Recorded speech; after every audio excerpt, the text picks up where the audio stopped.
Hello viewers, আসসালামু আলাইকুম। আমি মোহাম্মদ রাসেল মিয়া বলছি। আমি বিষ্ণুপুর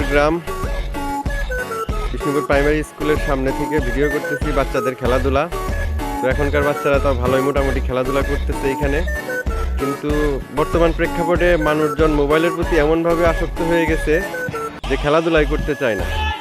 তো আমরা ছোটোবেলায় দেখছি মানুষ মোবাইল যখন ছিল না, ইন্টারনেট যখন ছিল না, তখন মানুষ বিকেলবেলায় তাদের বিনোদনের কারণটাই ছিল হচ্ছে খেলাধুলা করা। তো এখন সেটা নাই, আস্তে আস্তে আস্তে আস্তে কমে গেছে। এখন দেখেন অবস্থা, আগে আমরা এই মাঠে হাজার হাজার দর্শক, হাজার হাজার লোক ছিল, আমরা খেলাধুলা করছি, অনেক আয়োজন ছিল।